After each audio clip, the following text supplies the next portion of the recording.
gang, welcome back to Joe Daddy's Garage.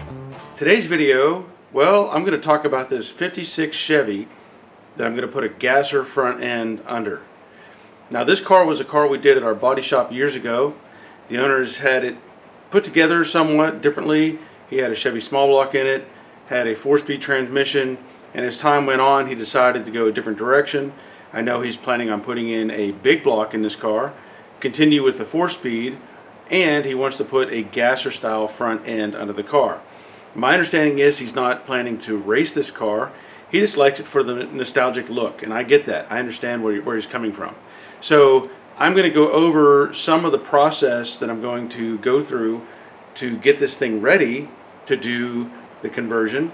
I want to talk about the parts that I'm going to be using and just kind of give you an overview of what I have in mind.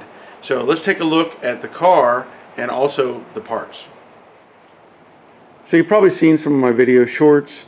I know that I've talked about this in different formats. However, this car was one we did at the body shop. Now, I can't remember exactly what all we did to it because it was a while ago. I know I replaced the quarter panel on that side. I don't know if I did the one on this side or not. I honestly don't remember. But the car itself, we had it all off the frame, did all the paint work, put it back together, and returned it to the owner. And again, time has gone on and things, plans change, and I understand that. He has done some work to the car. He's put in some Dynamat. He started running the wiring harness. Of course, he's got some of the trim on. The taillights are on the car. And at this point, he's decided he wants to change out the front end. So he has provided me with some parts. I know he had to order this stuff, or some of this stuff. Some he had on hand. So in this case, that is a 396. I really don't know all the numbers on it or anything like that, but it's a 396, and supposedly it's a good engine. Again, I don't know, but I'm going to go with that. The transmission, he told me, is a Super T10 4-speed, so that's cool. This engine right now, it needs the clutch and pressure plate put on the car. It does have the bell housing, and I'm going to be able to use this assembly to mock up some of the front end of the car. Now, this package here, I'm going to unwrap this. We'll do it kind of an unboxing, unwrapping. This is a front straight axle front clip from Checkered Racing is the name of the company. So we'll open that up and get a look at what's going on in there. Over here I have a transmission cross member that's going to go in the car. I've got a couple of engine mounts, transmission mount, and some hardware. And in that box, I'm told, is a set of fender well headers. So we're going to open all this stuff up and kind of do an overview of the process. I don't know how far or if I will get any actual work done in this video because I want to talk about the parts and pieces and all that sort of thing. So let's open up that package. Okay, let's open it up.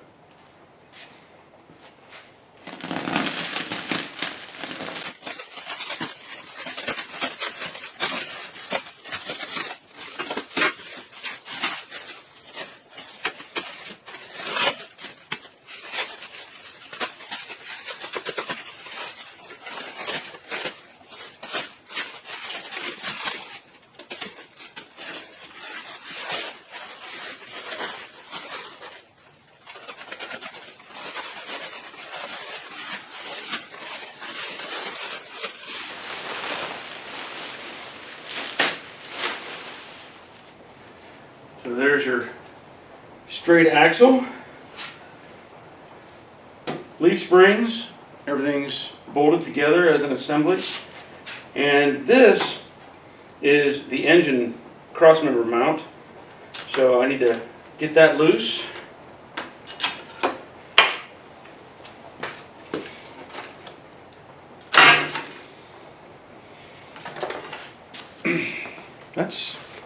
That's a pretty nice piece, actually. I have to measure how thick that is. Looks like 3/16 maybe. It's not 1/4 inch. And that's seamless, I think. Yeah, that's a nice piece of metal. So we'll have to look at their directions a little bit and see what they have in mind as far as this goes.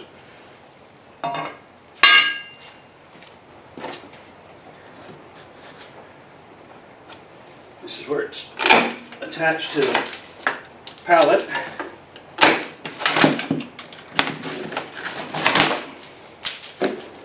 Now this box, I'll have to see what's in that one too.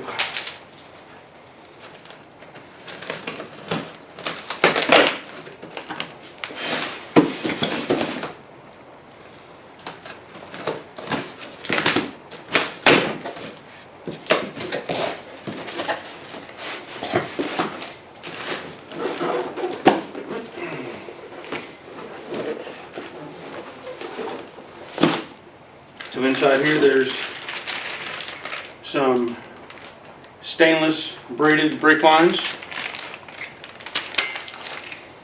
There is it's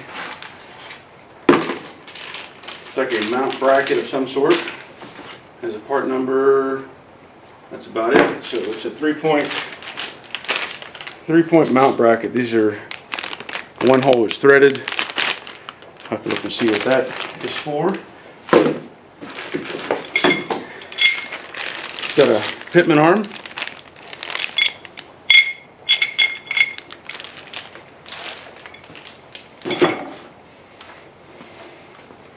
Inside of this box, oh, there's a rag joint, or a U-joint. I should say U-joint, not a rag joint.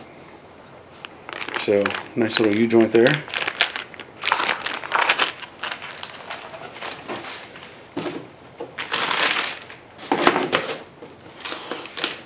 This box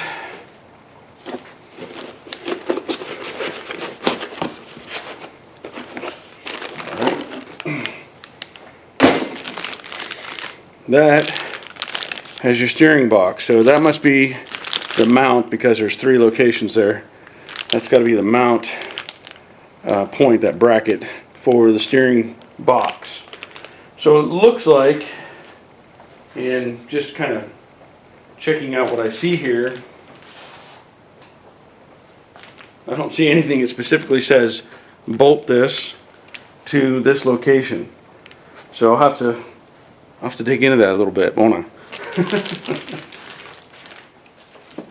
I see this pipe on the back side. I'm going to venture that is just for shipping purposes only, because it's not fully welded, it's only tacked.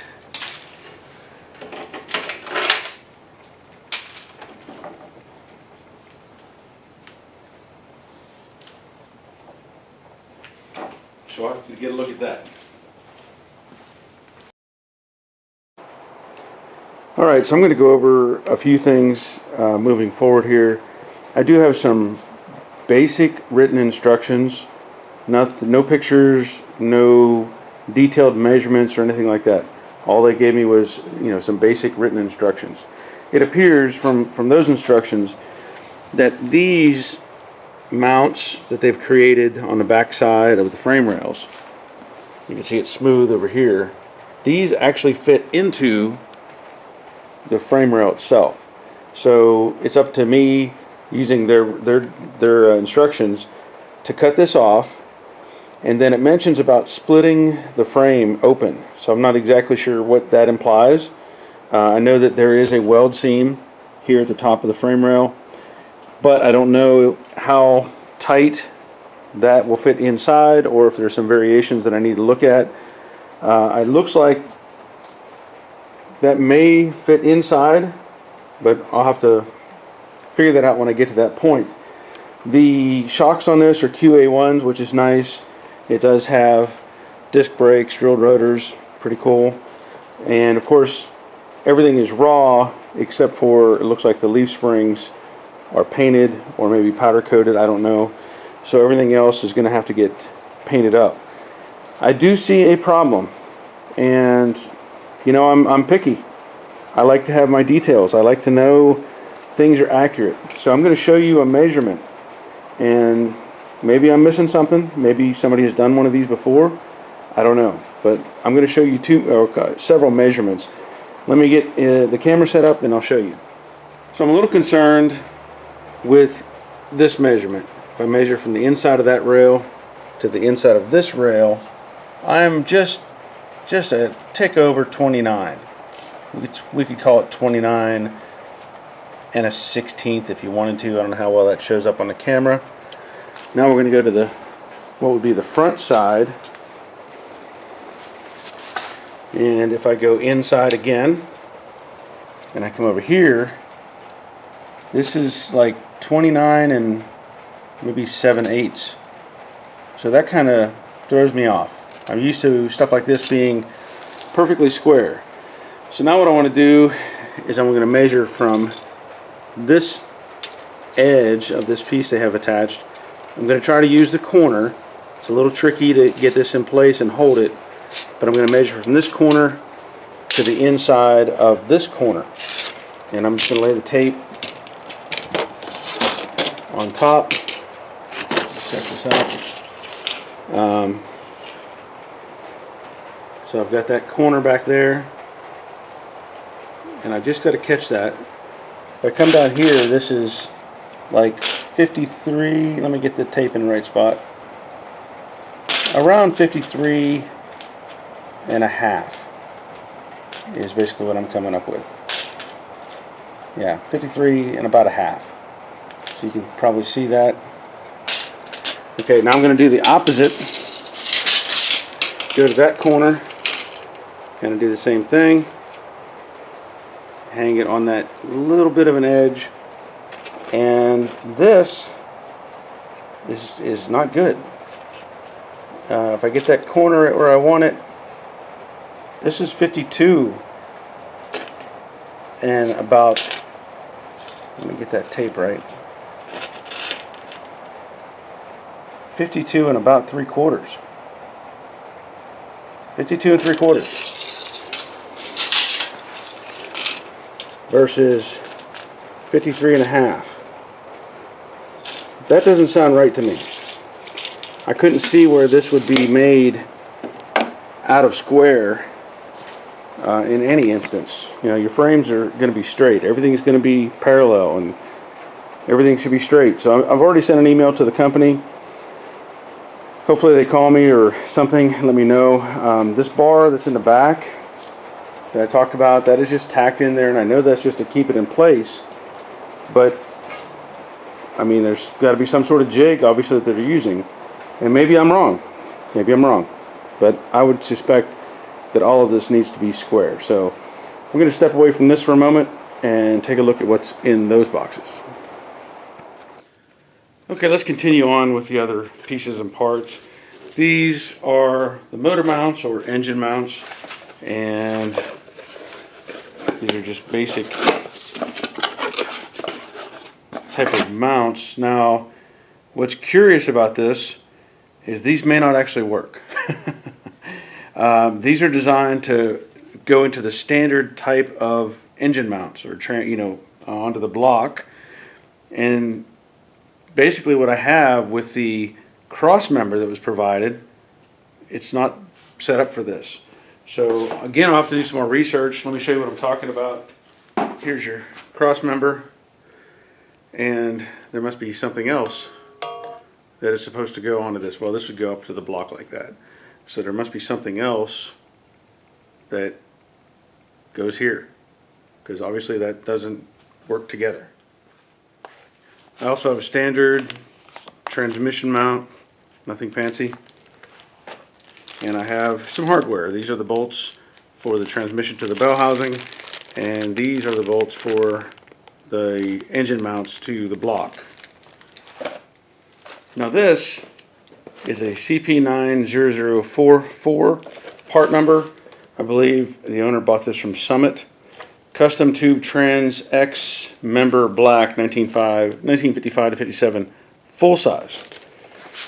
So open this up.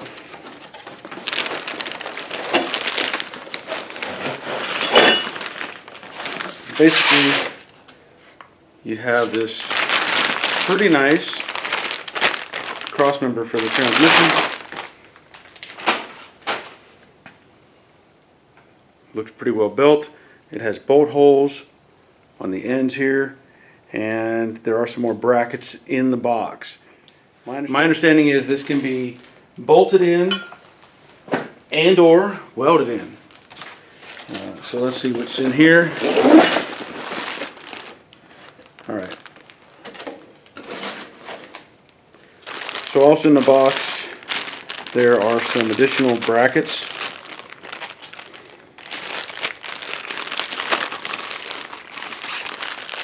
Two of these looks like they correspond to the mounts on the ends. We'll look a little closer at that. And hardware kit. So a bunch of bolts in there. Some are grade 5, some are grade 8 by the looks of it. And it looks like there's also an instruction from CPP on how to install this. So that'll be good. And looking at this without having it on the car and really looking at it, those pieces correspond to each other. Now whether it goes like this or like this, whatever, I don't know.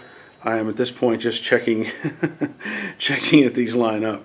So that's all well and good. Fender well headers.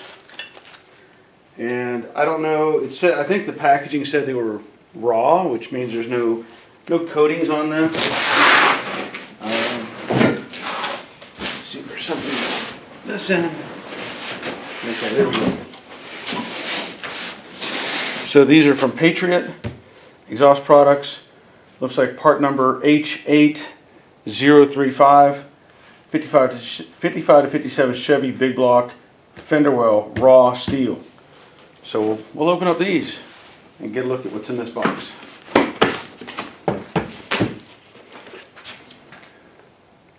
Bunch of stuff in there.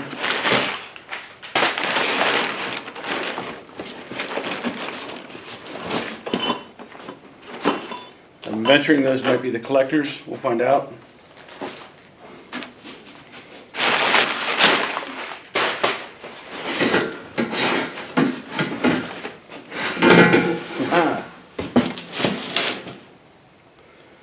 Well, they're definitely raw steel. And with the turn down, I'm going to safely assume this is the driver's side header. It's got the Patriot logo welded to it. So if you can envision that being mounted to the driver's side and then coming up and going down and behind the driver's side front tire. Pretty nicely made, actually. I see some sanding on these. You know, they may have, I don't know if they would have welded those together at those locations, but passenger side, picture that bolted to the engine, up and coming down the passenger side behind the passenger side tire. So pretty cool.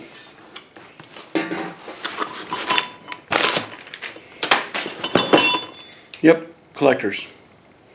So there's two collectors, obviously, and there's some gaskets, 2 bags of hardware.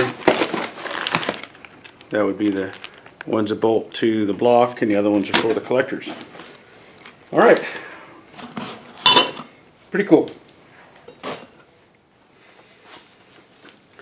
Okay, so now you have an overview of what I'm working with. I'll point out that the instruction sheet came with something from QA1, goes over some details, how to adjust things. It's got some pictures and stuff in there, which is pretty handy to have. So that's from QA1. Now this is what I got from Checkered Racing that came in the pouch. And I can tell you that there's your main set of instructions. This is the second page, and then third page. And in this case, this one just talks about disclaimer of warranty. So that one doesn't really pertain to the install process. Now, I'm just going to kind of go over some things on this real quick. It says instructions for Tri-5 weld on front end, qualified professional welder or fabricator with a technical understanding of product function and installation procedures, must install this product. After installation, front end alignment is required. Okay. What it talks about here in the instructions: start by removing the doghouse and placing the vehicle on jack stands. So doghouse is talking to the front fenders, the hood, the radiator, the core support, all that stuff in the front. They're calling that the doghouse. Once you do that, get it on jack stands. Be sure to level all four corners and inspect your frame for any kinks or damage. So that's a good point. Once this is done, you're ready to begin. Measure from the center of your front wheel to the front of the door. So we're talking about the edge of the door, and mark your measurement down, as it will be helpful later. Also measure from the top of your core support cross member. That is the mount point in the middle of the frame. There's 2 holes or 3 holes in the center.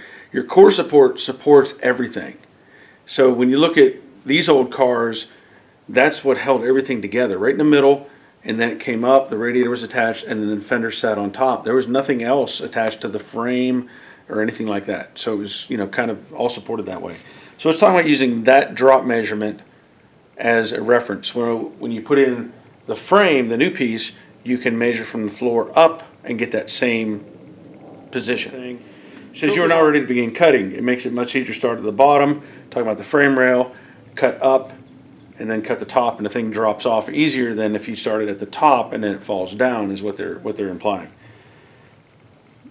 For proper fit, the frame must be cut and split so that the new clip can slide into the existing frame.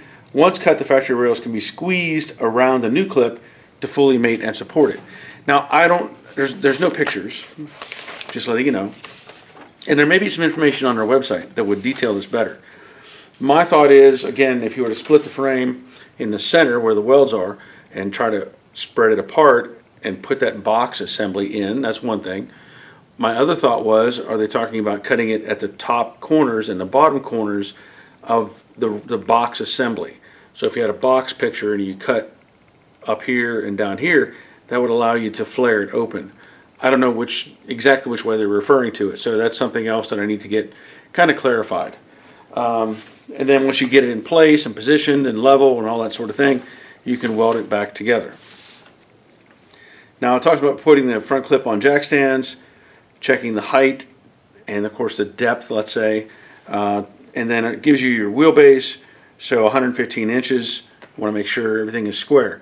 The only thing I see with that is you can check your wheelbase, yes, and you need to make sure it's right.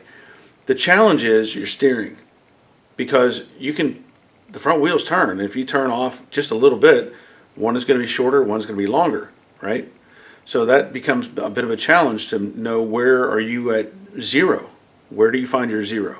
So that's something else that needs to be addressed. And then of course you're measuring from the edge of the door, as they're saying, using the front edge of the door going forward to the original axle location or front wheel, let's say center. Again, you don't want to have anything turned. It's got to be square. So you have to really think that out to know that you're zeroed, so to speak. So you do those measurements, get it in place, and of course weld it all back together, and then continue on from there. Now the second part of all this is going to be putting in the cross member. This for the engine mount. So this is where it becomes a little more complicated, because these cars didn't come with a big block. And my understanding is you either need to modify the firewall so you have room for the big block if you're using the original mount locations, or you shift the engine forward slightly using this new cross member and mount points, and then you don't have to mess with the firewall. So that is something we're going to probably do, is just shift it forward slightly. Now, along with that, I've got to get the transmission cross member in place. So my original idea was to use the original mount points for the small block engine and get my reference to length for the transmission cross member. But now I don't have that, because for one, we're not using the small block, and two, we're moving it forward slightly, which is going to change the dimensions for the transmission location. So just some things that I always talk about these, test fit, test fit, test fit. In this case, it's going to be measure, measure, measure. You're not going to slip that engine and transmission out 20 times and make tweaks on it. most of that is going to be measuring and make sure it's in the right spot. So anyway, I think I will continue on. In my mind, even though those measurements are off on the straight axle setup on that frame, I'm sure I can fix it. I'm sure I can find a way to tweak it back into position. I don't want to cut any of the welds that they put on. I know that rear pipe is welded in, but it's just tacked. And it may just be a matter of pulling one in and pushing the other out, you know, trying to play with it. But I think I can fix it. It's just, you know, it's adding time. It's adding problems. As far as I know, this was shipped FedEx. Granted, it was strapped to a pallet, and maybe it got slammed around. It was supposed to be delivered. It took 2 extra days for it to get delivered to the right location. Who knows what it went through to get, you know, from point A to point B. I'm very confident that they did not ship out a crooked frame. They use a jig, obviously. So I'm confident it's not on them. It's on FedEx. It is what it is. So anyway, that's gonna be it for this video. You know, I wanted to try to share information, try to get the ball rolling on this process, and you know, things don't always go as planned. So I'm gonna continue on, see what I can do to get it straightened out, and start on the next video in this series. But that's all I can do at this point. So thanks for watching. Thanks for subscribing. If you would, leave a thumbs up, leave a comment, let me know what you think about this video, or if you have any other ideas on maybe tweaking that frame or anything like that, let me know. But until next time, take care of yourselves. See ya.